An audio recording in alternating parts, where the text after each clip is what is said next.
संचारी रोग से निपटने के लिए योगी सरकार ने की पूरी तैयारी। आज वीडियो कॉन्फ्रेंसिंग के जरिए सीएम योगी ने की अभियान के दूसरे चरण की शुरुआत।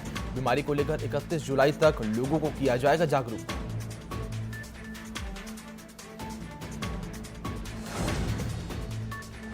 आज से अनलॉक 2 की शुरुआत। 31 जुलाई तक बंद रहेंगे शिक्षण संस्थान, सिनेमाघर, जिम और मेट्रो सेवा। कंटेनमेंट जोन में पहले की तरह ही रहेंगी पाबंदियां।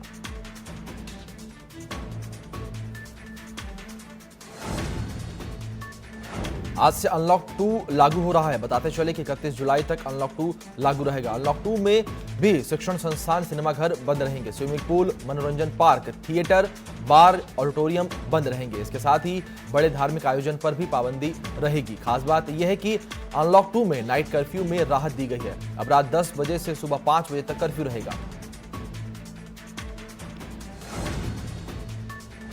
यूपी सरकार ने अनलॉक 2 की गाइडलाइन की जारी। 31 जुलाई तक सभी शिक्षण संस्थान रहेंगे बंद। मेट्रो सेवा, cinema hall, swimming pool, gym बंद रहेंगे। बताते चले कि मेरठ मंडल को छोड़कर रात 10 से सुबह 5 बजे तक कर्फ्यू जारी रहेगा। मेरठ मंडल में 10 जुलाई तक रात 8 से सुबह 6 बजे तक कर्फ्यू रहेगा।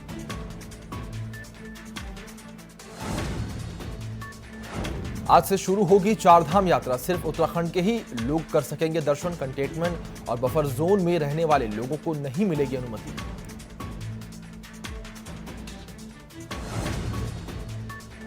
जम्मू कश्मीर के सोपोर में आतंकियों की नापाक हरकत। आतंकियों ने मॉडल टाउन में सीआरपीएफ की पेट्रोलिंग टीम पर हमला किया। सुरक्षा बलों ने इलाके की घेराबंदी की। एक जवान शहीद, एक नागरिक की भी मौत। 3 जवानों की हालत गंभीर।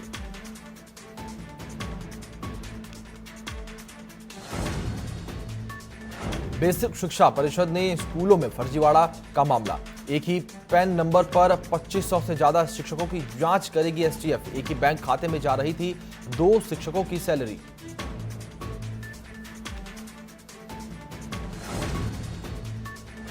कोरोनिल दवा पर आज हाईकोर्ट में सुनवाई। कोर्ट ने केंद्र सरकार के असिस्टेंट सॉलिसिटर जनरल को नोटिस भेजकर स्थिति स्पष्ट करने को कहा है। जनहित याचिका में दवा पर प्रतिबंध समेत दोषियों पर कार्रवाई की मांग है।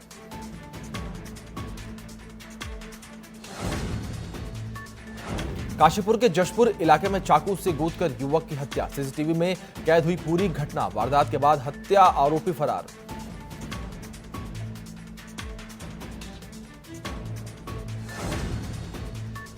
दुनिया में रोजाना कोरोना के आंकड़े तेजी से बढ़ रहे हैं। दुनिया में कोरोना मरीजों की संख्या 1,05,90,000 के पार हो गई है। वहीं इलाज के बाद 57,98,000 से ज्यादा लोग ठीक हो चुके हैं। जबकि कोरोना की वजह से पूरी दुनिया में 5,14,000 से ज्यादा लोगों की मौत हो चुकी है।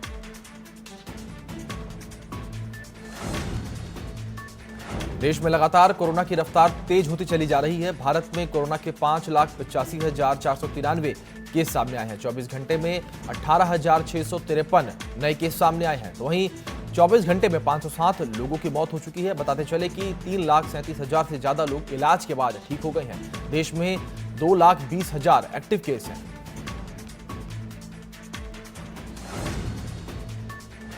यूपी में कोरोना मामले में इजाफा हुआ है। यूपी में कोरोना के मरीजों की कुल संख्या 22,828 हो गई है।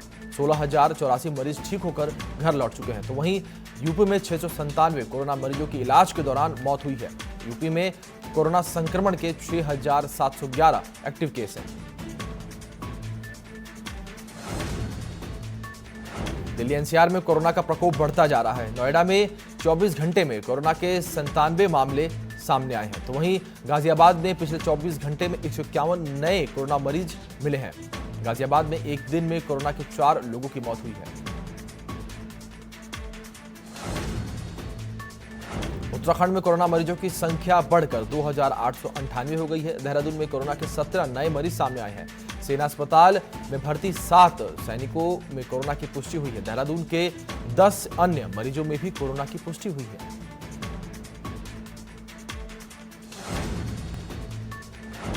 अलीगढ़ में अस्पताल से खिड़की तोड़कर भागा कैदी। जेल जाने से पहले किया गया था क्वारंटीन के दौरान कैदी की रिपोर्ट कोरोना पॉजिटिव आई थी। कैदी के भागने की खबर से प्रशासन में हड़कंप मचा हुआ है।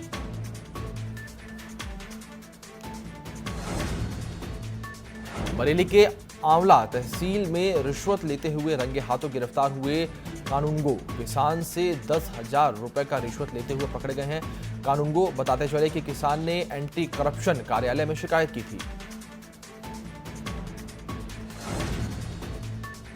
यूपी सरकार ने छात्रवृत्ति में होने वाले घोटालों पर पूरी तरह से पारदर्शिता लाने के लिए एक बड़ा कदम उठाया है। अब छात्रवृत्ति के आवेदन के लिए आधार नंबर अनिवार्य कर दिया गया है, यानी आधार नंबर के बिना कोई भी छात्र छात्रा छात्रवृत्ति के आवेदन पत्र नहीं भर पाएंगे। इससे छात्रवृत्ति में हो रहे घोटालों को रोका जा सकेगा।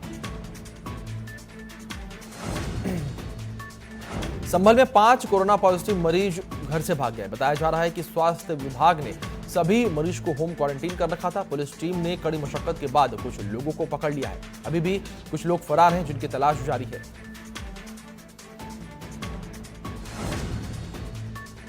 कानपुर में एसएसपी के आदेश के बाद पुलिसकर्मियों के लिए विशेष चेकिंग अभियान चलाया जा रहा है। चेकिंग के दौरान मास्क नहीं लगाने वाले और हेलमेट नहीं लगाने वाले पुलिसकर्मियों पर कार्रवाई की जा रही है। यही नहीं, उनसे जुर्माना भी वसूला जा रहा है। ऐसे दर्जनों पुलिसकर्मियों का चालान काटा गया जो चेकिंग के दौरान कानून तोड़ते हुए पाए गए।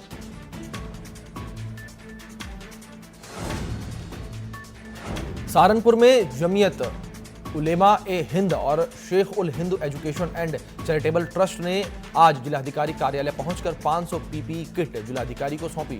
साथ ही जमीयत के लोगों ने बताया कि संघर्ष और राष्ट्र के लिए हमारा समर्पण हमेशा रहेगा और सभी कोरोना योद्धाओं को हम सलाम करते हैं।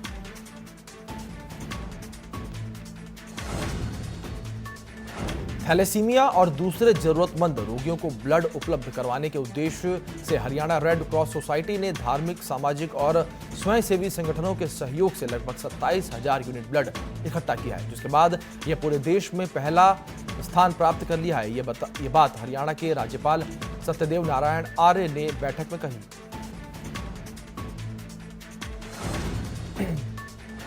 पीएम के संसदीय क्षेत्र वाराणसी में विश्व हिंदू सेना लगातार चीनी सामान का बहिष्कार कर रही है। इसी क्रम में विश्व हिंदू सेना ने कम्युनिस्ट के पोस्टर पर कालिख पोतकर विरोध किया। इसके साथ ही बीएचयू में कम्युनिस्ट का प्रवेश प्रतिबंधित करने को लेकर पोस्टर भी जारी किए हैं।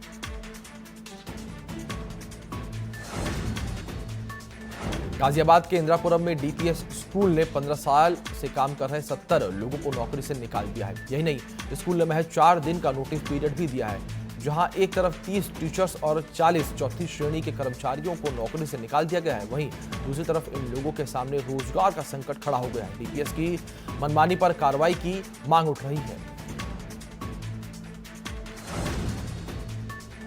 कन्नौज में तेज रफ्तार कार अनियंत्रित होकर सड़क किनारे बने घर में घुस गई।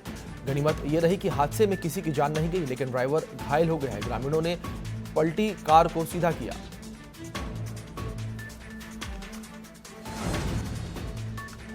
गोंडा में सड़क किनारे अनियंत्रित होकर पिकअप गाड़ी ढाबे में घुस गई, जिसमें 2 लोगों की मौत और 4 लोग घायल हो गए। पुलिस ने घायलों को जिला अस्पताल पहुंचाया, जहां उनका इलाज चल रहा है। फिलहाल पुलिस कार्रवाई में जुट गई है।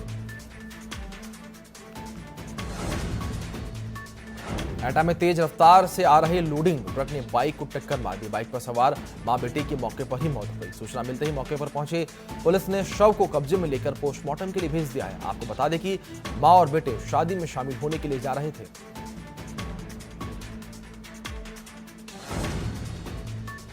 अलीगढ़ में तेज गति से आ रही कार ने बाइक सवार 2 लोगों को टक्कर मार दी। इलाज के दौरान एक की मौत हो गई, जबकि दूसरा गंभीर रूप से घायल हो गया। मृतक शख्स शादी समारोह में वीडियोग्राफी करने जा रहा था। मौके पर पहुंची पुलिस ने शव को कब्जे में लेकर पोस्टमार्टम के लिए भेज दिया है।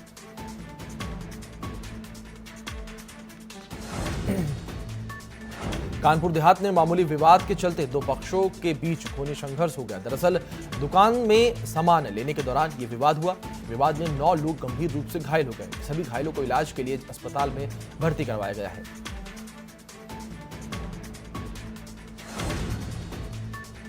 चित्रकूट में डकैत गोपा यादव के भाई को पुरानी रंजिश की वजह से दबंगों ने गोली मार दी। गोली लगने की वजह से हालत गंभीर बनी हुई है। गंभीर हालत को देखते हुए युवक को प्रयागराज रेफर कर दिया गया है। वहीं घटना के बाद आरोपी फरार हो गया। फिलहाल पुलिस आरोपी की तलाश कर रही है।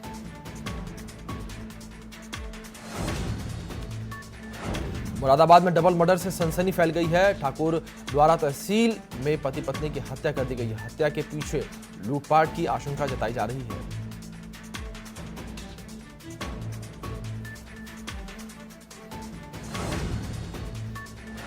मेरठ में पुरानी रंजिश को लेकर दो पक्षों में जमकर मारपीट हुई है। मारपीट में एक युवक गंभीर रूप से घायल हो गया। सूचना मिलने पर मौके पर पहुंची पुलिस ने घायल को जिला अस्पताल में भर्ती करवाया है। आरोपी पक्ष पुलिस को देखते ही फरार हो गया। फिलहाल पुलिस जांच में जुट गई है।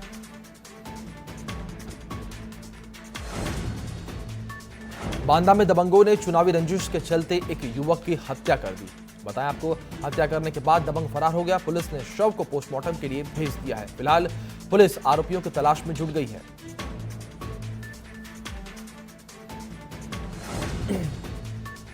कानपुर में बदमाश और पुलिस के बीच मुठभेड़ हो गई। मुठभेड़ में 25,000 के इनामी को पैर में गोली लग गई। मुठभेड़ के दौरान बदमाश दरोगा से पिस्टल छीनकर भागने की कोशिश कर रहा था।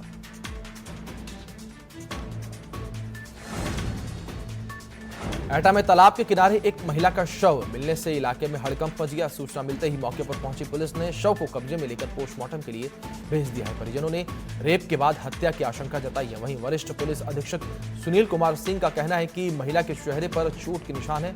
शव की शिनाख्त की जा चुकी है। कुछ आरोपियों को हिरासत में लिया गया है।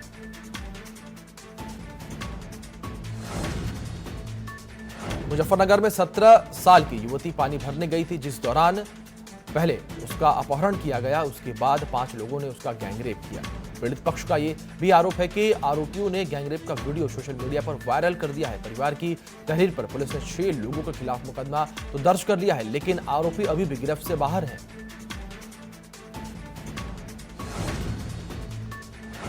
लखीमपुर खीरी में एसपी पूनम ने पूरे शहर में फ्लैग मार्च किया। इस दौरान कोरोना को देखते हुए लगाए गए अनलॉक के गाइडलाइंस के अनुपालन का निरीक्षण किया।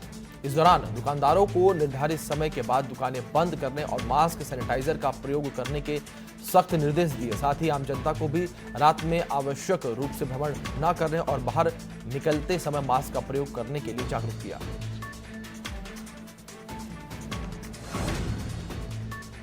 संत कबीर नगर में हो रही बारिश से आमी नदी उफान पर है। नदी का जलस्तर बढ़ने से आसपास के इलाके में किसानों के सैकड़ों बीघे खेत पानी में डूब गए हैं, जिसकी वजह से किसानों की धान की फसल डूब गई है। तो वहीं तमाम किसान धान की रोपाई नहीं कर पा रहे हैं। नदी के बढ़ते जलस्तर की वजह से आने जाने वाले रास्ते पर पानी भर गया है।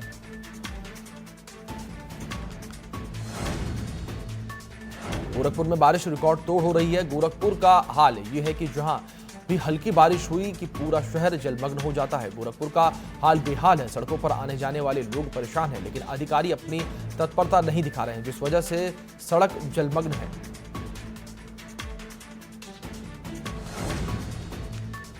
अमेठी के बाजार शुकुल इलाके में पूर्व क्षेत्र पंचायत सदस्य राधेश्याम यादव की गोली मारकर हत्या कर दी गई। देर शाम खेत से घर जाते समय अज्ञात बदमाशों ने ताबड़तोड़ गोलियां बरसाकर उन्हें मौत के घाट उतार दिया। घटना के बाद से मौके पर भारी पुलिस बल तैनात है।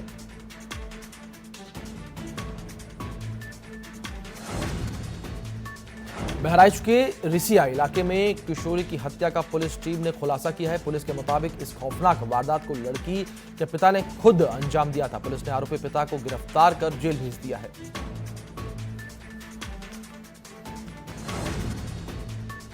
टेरी के धनसाली के बुढ़ाकेदार कोट विशन मोट मार्ग पर एक कार अनियंत्रित होकर बालगंगा नदी में गिर गई। कार में सवार 4 लोगों में 3 लोगों की मौके पर ही मौत हो गई, जबकि एक गंभीर रूप से घायल हो गया। सूचना पाकर मौके पर पहुंची राहत बचाव दल ने घायल का रेस्क्यू कर पिलखी अस्पताल पहुंचाया। बताया जा रहा है कि सभी कार सवार एक बारात में शामिल होने के लिए कोट विशन गांव जा रहे थे।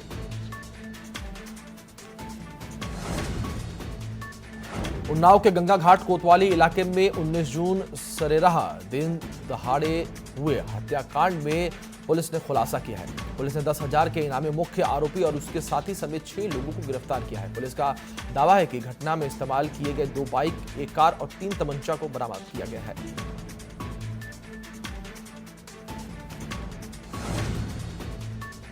मथुरा रिफाइनरी के द्वारा संचालित स्वर्ण जयंती अस्पताल पिछले 21 वर्षों से मथुरा में अपनी सेवा दे रहा है, पर यहां के मैनेजमेंट ने अस्पताल का टेंडर एक निजी कंपनी को दिया है। तभी से यहां पे मैनेजमेंट और मेडिकल स्टाफ आमने सामने आ गया है। डॉक्टरों का आरोप है कि ICOCL के द्वारा जिस संस्था ने यहां का टेंडर दिया है वो संस्था मेडिकल फील्ड से नहीं है और यहां आते ही टेंडर धारक के साथ साथ संस्था गुंडों की तरह व्यवहार कर रही है।